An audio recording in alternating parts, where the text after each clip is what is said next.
السلام علیکم. آج بروز پیر 29 جنوری. RFI بلیٹن کے ساتھ میں ہوں نارین چودھری. سب سے پہلے headlines. You know, we have several channels of communication between our two sides.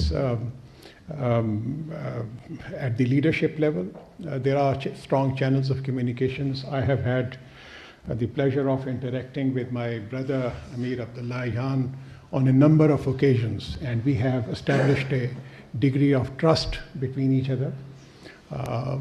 We are able to discuss issues on a regular basis on telephone with each other. Then we have channels of communications between at the level of the army chief and the Iranian senior military leadership. We have directors generals of military operations. They cooperate and they talk to each other on a regular basis. اسلام آباد میں پاکستان اور ایرانی وزرائے خارجہ کی مشترکہ press conference. جلیل عباس جیلانی کا کہنا تھا کہ دہشت گردی کے چیلنج سے مل کر نمٹنا ہوگا. ایرانی وزیر خارجہ حسین امیر النہیان نے کہا کہ پاکستان کی سیکیورٹی مقدم ہے.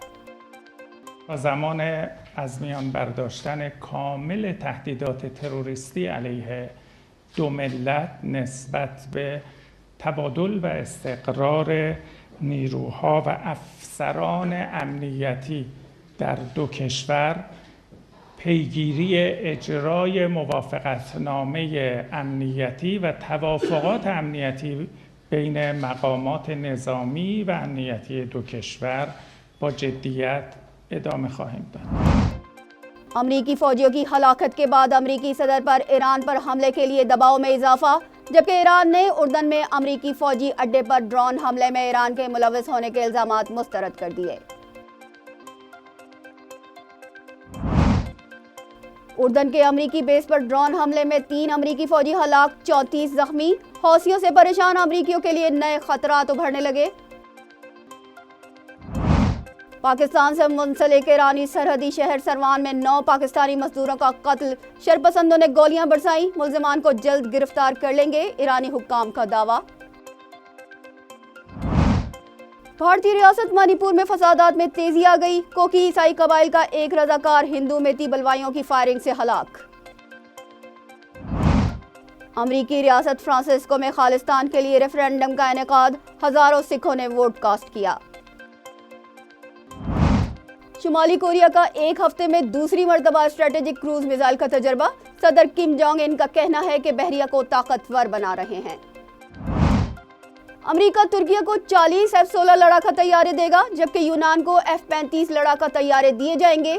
امریکی کانگریس نے منظوری دے دی. دنیا کا سب سے بڑا بحری جہاز میامی سے اپنے پہلے سفر پر روانہ. آئیکن آف دی سیز نامی جہاز 1 صدی قبل ڈوبنے والے مسافر بحری جہاز ٹائٹینک سے بھی بڑا ہے. انٹرنیشنل کرکٹ کونسل نے سری لنکن بورڈ کی معطلی ختم کر دی. قوانین کی خلاف ورزی پر ICC نے 10 نومبر کو رکنیت معطل کی تھی. 5A side hockey world cup میں ہالینڈ نے پاکستان کو 3 کے مقابلے میں 5 گول سے شکست دے دی. ہیڈ لائنز آپ نے ملاحظہ کی. چلتے ہیں خبروں کی تفصیلات کی جانب. اسلام آباد میں پاکستان اور ایران کے وزرائے خارجہ کی مشترکہ پریس کانفرنس. بارڈر پر دہشت گردی سے متعلق اعلیٰ سطح کا کمیشن قائم کیا جائے گا. ایرانی وزیر خارجہ حسین امیر النہیان نے وزیر خارجہ جلیل عباس جیلانی کے ساتھ ملاقات کی، جس میں مختلف امور پر تبادلہ خیال کیا گیا. جس کے بعد مشترکہ پریس کانفرنس میں ایرانی وزیر خارجہ کا کہنا تھا کہ دہشت گردی کو مزید موقع نہیں دیا جائے گا. پاکستان کے ساتھ مضبوط برادرانہ تعلقات ہیں. دونوں ملکوں کے عوام کو ایک ہی قوم سمجھتے ہیں. پاکستان کی سیکیورٹی کو مقدم جانتے ہیں. تا زمان از میان برداشتن کامل تهدیدات تروریستی علیه دو ملت نسبت به تبادل و استقرار نیروها و افسران امنیتی در دو کشور پیگیری اجرای موافقتنامه امنیتی و توافقات امنیتی بین مقامات نظامی و امنیتی دو کشور با جدیت ادامه خواهیم داد. جبکہ وزیر خارجہ جلیل عباس جیلانی نے کہا کہ دہشت گردی مشترکہ مسئلہ ہے جس سے باہمی اعتماد کے ساتھ نپٹا جا سکتا ہے۔ You know, we have several channels of communication between our two sides. At the leadership level, there are strong channels of communications. I have had the pleasure of interacting with my brother Amir Abdullah Yan on a number of occasions, and we have established a degree of trust between each other.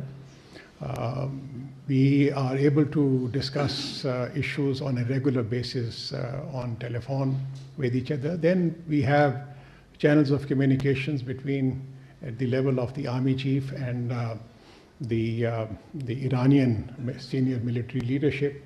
We have directors generals of military operations. They cooperate and they talk to each other on a regular basis. Then we have sector commanders. They have. So I think all these channels, they were made operational, and we were able to bring whatever issues or misunderstandings that had been created between our two countries, we were able to resolve it fairly quickly. دونوں ملکوں کو مضبوط اور مشترکہ لائحہ عمل اپنانا ہوگا۔ امریکہ میں فوجیوں کی ہلاکتوں کے بعد امریکی صدر جو بائیڈن پر ایران پر حملے کے لیے دباؤ بڑھتا جا رہا ہے۔ اردن میں اتوار کو ایک بیس پر ہونے والے حملے میں 3 امریکی فوجی ہلاک ہو گئے تھے۔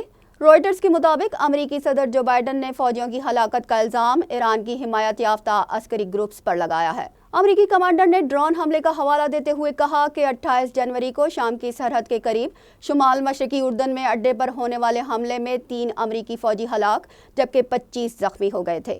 اس واقعے سے خطے میں کشیدگی مزید بڑھے گی۔ صدر جو بائیڈن کا کہنا تھا کہ ہم حملے کی تحقیقات کر رہے ہیں، لیکن ہم جانتے ہیں کہ یہ حملہ شام اور عراق میں سرگرم ایرانی حمایت یافتہ بنیاد پرست عسکری گروپس نے کیا ہے۔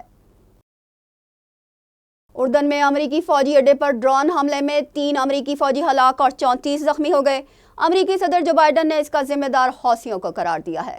خبر رساں ایجنسی AFP کے مطابق حماس اور اسرائیل کے درمیان 3.5 ماہ سے زائد عرصے سے جاری جنگ کے دوران مشرق وسطیٰ میں پہلی بار کسی حملے میں امریکی فوجیوں کی ہلاکت ہوئی ہے، اور اس واقعے کے بعد خطے میں تناؤ مزید بڑھنے کا اندیشہ ہے۔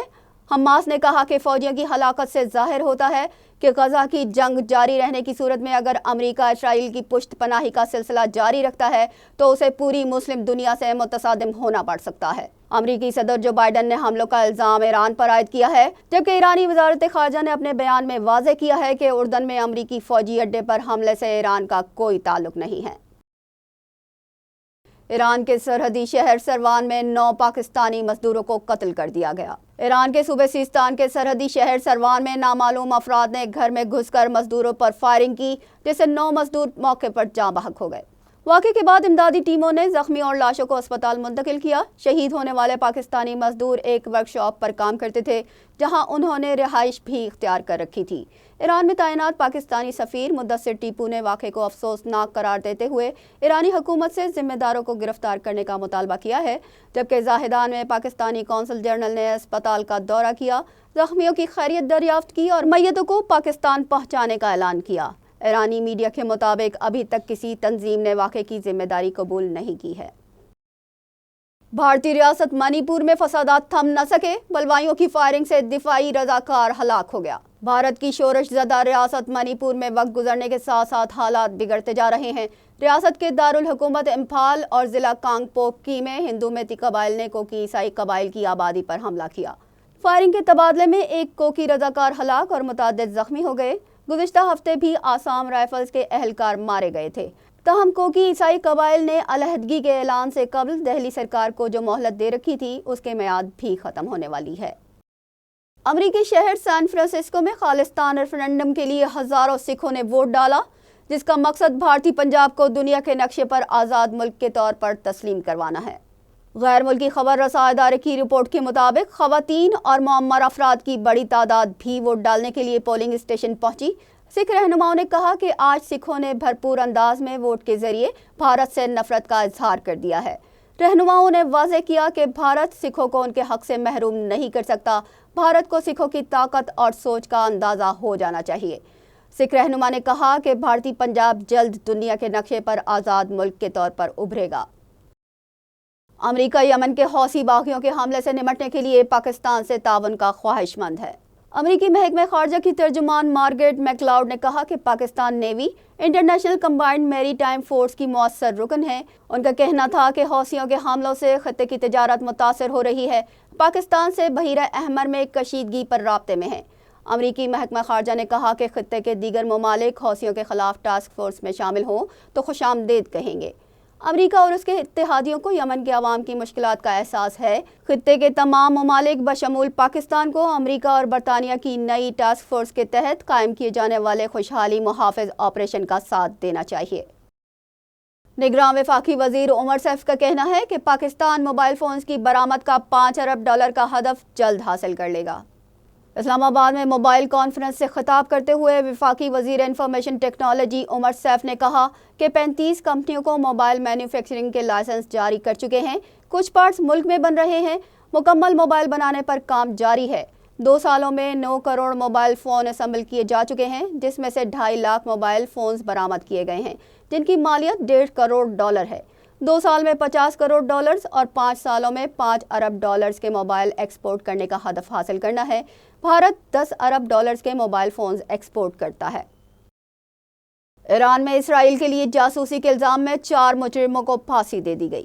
غیر ملکی خبر رساں ایجنسی کے مطابق ایرانی عدلیہ نے اسرائیل کے لیے جاسوسی کے مجرموں کو پھانسی دیے جانے کی تصدیق کی ہے۔ پھانسی پانے والے مذکورہ 4 مجرمان پر ایرانی فوجی تنصیبات پر حملوں کی منصوبہ بندی کا الزام تھا۔ ان مجرموں نے اسرائیلی ایجنسی موساد سے بیرون ملک تربیت حاصل کی تھی۔ یہ مجرمان عراقی کردستان کے راستے سے ایران میں داخل ہوئے اور صوبے اصفہان میں وزارت دفاع کی تنصیبات پر حملے کا منصوبہ بنا رہے تھے۔ 4 مجرمان کی سزائے موت کے خلاف اپیل مسترد کیے جانے کے بعد ان کی سزائے موت پر عمل درآمد کر دیا گیا ہے۔ CTD نے ماڈل کالونی کراچی سے شہریوں کے قتل کے الزام میں 2 ملزمان کو گرفتار کر لیا۔ CTD حکام نے دعویٰ کیا ہے کہ ملزمان نے دوران ڈکیتی 2 شہریوں کو قتل کیا ہے۔ انچارج CTD چوہدری صفدر کا کہنا ہے کہ ملزمان ولید اور رحیم بابر کے قبضے سے 2 پستول برآمد کر لیے گئے ہیں۔ ملزمان نے 15 اگست کو ٹیپو سلطان میں مزاحمت پر شہری فہد کو گولی ماری، جبکہ 21 نومبر کو PIB میں شہری اللہ دیتا کو گولی مار کر قتل کر دیا۔ ملزمان عادی جرائم پیشہ ہیں اور شہر کے مختلف علاقوں میں ہونے والی وارداتوں میں بھی ملوث ہیں۔ مشرق وسطی جنگ کے چلتے امریکہ میں مسلم مخالف واقعات میں اضافہ ہوا ہے۔ غزہ پر 7 اکتوبر پر ہونے والے حملے کے بعد 3 مہینوں کے دوران امریکہ کی مختلف ریاستوں میں مسلم مخالف سرگرمیوں اور ان کے ساتھ جاری رکھے جانے والے امتیازی سلوک اور نفرت انگیز واقعات میں تقریباً 180% تک اضافہ ہوا ہے۔ انسانی حقوق کے حامی افراد نے مشرق وسطی میں جنگ شروع ہونے کے بعد سے امریکہ اور دیگر جگہوں پر اسلاموفوبیا اور بڑھتے تعصب کے نتیجے میں ہونے والے واقعات کی تعداد میں اضافے پر تشویش کا اظہار کیا ہے۔ نومبر میں امریکہ میں فائرنگ کر کے 3 طالب علموں کو ہلاک کر دیا گیا تھا، جبکہ ایک اور واقعے میں 6 سالہ بچے کو چھرا گھونپ کر زخمی کیا گیا، جو کہ امریکہ میں مقیم مسلمانوں کے لیے تشویش کا باعث ہے۔ جنگ بندی کے لیے ثالثی کا کردار ادا کرنے والے امریکی مذاکرات کار کا کہنا ہے کہ اسرائیل ممکنہ معاہدے کی صورت میں قیدیوں کی رہائی کے بدلے 2 ماہ کے لیے جنگ بند کر سکتا ہے۔ غیر ملکی خبر رساں ایجنسی کے مطابق امریکی مذاکرات کار نے نام ظاہر نہ کرنے کی شرط پر بتایا کہ معاہدے پر پیش رفت کے لیے کام کر رہے ہیں۔ ممکنہ معاہدہ 2 حصوں پر مشتمل ہوگا۔ خبر رساں ایجنسی کے مطابق ممکنہ معاہدے کے تحت حماس 100 سے زائد اسرائیلی مغویوں کو رہا کرے گا، جس کے بعد 2 ماہ کی جنگ بندی کی جائے گی۔ شمالی کوریا نے 1 ہفتے میں دوسری بار اپنے نئے اسٹریٹجک کروز میزائل کا تجربہ کیا ہے۔ خبر رساں اداروں کے مطابق تیار کردہ میزائل کا تجربہ آبدوز سے کیا گیا۔ شمالی کوریا کے صدر کم جونگ ان نے تجربے کا معائنہ کیا۔ شمالی کوریا کی سرکاری خبر رساں ایجنسی کا کہنا ہے کہ میزائل نے 2 گھنٹوں تک ملک کے مشرقی ساحل سے سمندر کے اوپر پرواز کرتے ہوئے اپنے ہدف کو کامیابی سے نشانہ بنایا۔ غیر ملکی میڈیا کے مطابق یہ میزائل تجربہ فوج کو جدید بنانے کے لیے اسٹریٹجک اہمیت کا حامل ہے اور اس کا مقصد ملک کو ایک طاقتور بحری قوت بنانا ہے۔ امریکہ ترکیہ کو $23 ارب مالیت کے 40 F-16 طیارے فروخت کرے گا۔ مغربی میڈیا کے مطابق امریکہ اور ترکیہ کے درمیان F-16 لڑاکا طیاروں کی ڈیل طویل عرصے سے تاخیر کا شکار تھی، جس پر امریکی کانگریس میں بحث کے بعد ترکیہ کو 40 F-16 لڑاکا طیارے فراہم کرنے کی منظوری لے لی گئی ہے۔ امریکہ طیاروں کے ساتھ جدید 79 کٹس بھی دے گا۔ امریکی محکمہ خارجہ کے مطابق امریکہ یونان کو 16 F-35 لڑاکا طیارے دے گا، جس کی مالیت 8 بلین 6 کروڑ ڈالر ہے، جبکہ رواں ہفتے ترکیہ نے سویڈن کے نیٹو میں شامل ہونے کی توثیق بھی کر دی ہے۔ دنیا کا سب سے بڑا بحری جہاز اپنے پہلے سفر پر روانہ ہو گیا۔ دنیا کا سب سے بڑا مسافر بحری جہاز Icon of the Seas Miami Florida سے اپنے پہلے سفر پر روانہ ہو گیا۔ 365 میٹر طویل جہاز میں 20 عرشے، 2805 کیبنز، 40 ریسٹورنٹس، 7 سوئمنگ پولز اور 17 میٹر ہائی واٹر فال ہے۔ 5610 مسافروں کی گنجائش والے مسافر جہاز میں 2350 کا عملہ ہوگا۔ دنیا کے سب سے بڑے بحری جہاز کا نام رکھنے کی تقریب میں ارجنٹائن کے star footballer Lionel Messi بھی شریک تھے۔ آئیکن جہاز 1 صدی قبل ڈوبنے والے ٹائٹینک جہاز سے بھی بڑا ہے۔ ایودھیا کی بابری مسجد کے انہدام کے بعد بھارت کے مختلف شہروں میں موجود مساجد کا وجود بھی خطرے میں پڑ گیا۔ ہندو بلوائیوں کا اگلا ہدف بنارس کی مسجد ہے۔ کشمیر میڈیا سروس کے مطابق 17ویں صدی میں تعمیر کی جانے والی مسجد کے نیچے مندر کے آثار ملنے کا دعویٰ کیا گیا ہے۔ محکمہ آثار قدیمہ نے 3 ماہ کے سروے کے بعد جاری کردہ رپورٹ میں مندر کے شواہد ملنے کا تذکرہ کیا ہے۔ محکمہ آثار قدیمہ کی رپورٹ پر بھارتی وزیر گری راج سنگھ نے مسلمانوں سے مسجد ہندوؤں کے حوالے کرنے کا مطالبہ کر دیا ہے، جبکہ مسجد کمیٹی نے رپورٹ کو مسترد کرتے ہوئے اسے ہندوتوا کا شاخسانہ قرار دیا ہے۔ انٹرنیشنل کرکٹ کونسل نے سری لنکن کرکٹ بورڈ کی معطلی ختم کرتے ہوئے رکنیت بحال کر دی ہے۔ سری لنکن کرکٹ بورڈ نے اپنے معاملات کو خود مختار طریقے سے چلانے اور دوبارہ حکومتی مداخلت نہ ہونے کی یقین دہانی کروائی ہے۔ انٹرنیشنل کرکٹ کونسل کی جانب سے جاری بیان میں کہا گیا ہے کہ ICC کا بورڈ معطلی کے بعد صورتحال کی نگرانی کر رہا ہے اور اب مطمئن ہے کہ سری لنکن کرکٹ بورڈ قواعد و ضوابط کی خلاف ورزی نہیں کر رہا۔ ICC نے قوانین کی خلاف ورزی پر 10 نومبر کو سری لنکن کرکٹ بورڈ کی رکنیت معطل کر دی تھی، جبکہ رکنیت کی معطلی کے خلاف سری لنکن کرکٹ بورڈ نے 21 جنوری کو درخواست دائر کی تھی۔ 5A side hockey world cup میں ہالینڈ نے پاکستان کو 3 کے مقابلے میں 5 گول سے ہرا دیا۔ مسقط میں جاری ایونٹ میں پاکستان کو اپنے دوسرے میچ میں ہالینڈ کے خلاف غضنفر علی نے 5ویں منٹ میں برتری دلا دی، لیکن 10ویں منٹ میں الیگزینڈر شاپ نے میچ برابر کر دیا۔ دوسرے کوارٹر میں کپتان رانا عبدالوحید نے پھر پاکستان کو برتری دلائی، لیکن وانڈر ڈرفٹ نے پھر برتری کا خاتمہ کر دیا۔ اس کے بعد ڈچ ٹیم چھا گئی اور میچ 3 کے مقابلے میں 5 گول سے جیت لیا۔ پاکستانی ٹیم اپنا تیسرا میچ کل پولینڈ کے خلاف کھیلے گی۔ اس کے ساتھ ہی نیوز بلیٹن اپنے اختتام کو پہنچا۔ ہمیں دیجیے اجازت۔ اللہ نگہبان۔